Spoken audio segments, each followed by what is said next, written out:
Presiden Ashraf Ghani melarikan diri dari Afghanistan ketika Taliban memasuki ibu kota negara itu, Kabul. Tindakan Ashraf Ghani telah memicu kemarahan dan kebingungan publik setempat. Taliban telah menang dan kini berusaha merebut kembali kekuasaan mereka 20 tahun lalu setelah digulingkan dalam invasi militer NATO pimpinan Amerika Serikat. Minggu malam, diumumkan bahwa Ghani telah meninggalkan negara itu dengan beberapa anggota kabinetnya. Mantan Presiden Afghanistan telah meninggalkan Afghanistan, kesal Ketua Dewan Tinggi untuk Rekonsiliasi Nasional Abdullah yang tak sudi lagi mengakui Ghani sebagai presiden.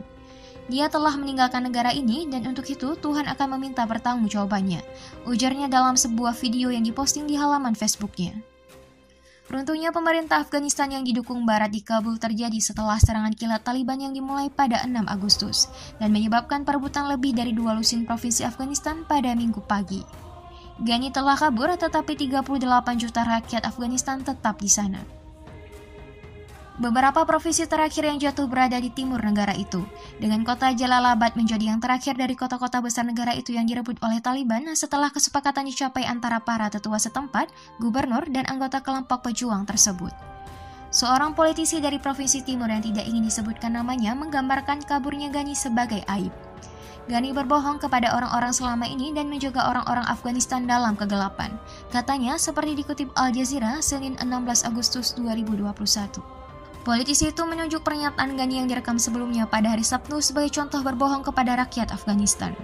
Dalam pidato itu, Ghani yang tampaknya sedang membaca dari teleprompter berjanji untuk berkonsentrasi guna mencegah perluasan ketidakstabilan, kekerasan, dan pemindahan orang-orang saya. Namun, dalam beberapa jam dari pidato itu 2 kota terbesar di Afghanistan, Jalalabad dan Mazar-i-Sharif jatuh ke tangan Taliban. Referensi ke Ghani berbohong atau menyimpan rahasia telah menjadi lebih umum selama 2 bulan terakhir ketika distrik pertama dan kemudian provinsi mulai jatuh ke tangan Taliban. Minggu pagi, beberapa jam sebelum hengkangnya Ghani, Atta Muhammad Nur, mantan komandan kuat Provinsi Utara Balkh, menuduh pemerintah melakukan rencana besar yang terorganisir dan pengecut. Nur yang telah lama menjadi kritikus Ghani mengacu pada keyakinan yang berkembang bahwa jatuhnya kabupaten dan provinsi dalam beberapa pekan terakhir adalah bagian dari semacam rencana tak terhitung yang mungkin telah dilakukan pemerintah tetapi dirahasiakan dari rakyat.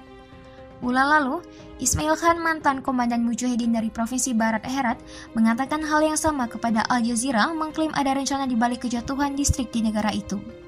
Pada malam berikutnya, Ghani telah meninggalkan negara itu tanpa sepatah kata pun. Seorang mantan anggota Dewan Keamanan Nasional (NSC) mengatakan, meskipun kepergian presiden itu dapat dimengerti mengingat rawa yang dialami Ghani, dia masih kecewa dengan sifat cepat dari semua itu. Namun dia mengatakan Ghani memilih untuk tidak terlihat di depan umum sejak pidato yang direkam sebelumnya adalah tidak patriotik dan menyedihkan. Dia menyebabkan kekacauan di kawasan ini, memecah belah rakyat, menciptakan permusuhan di antara kelompok-kelompok etnis dan merusak demokrasi, kesal mantan anggota NSC tersebut yang enggan disebutkan namanya.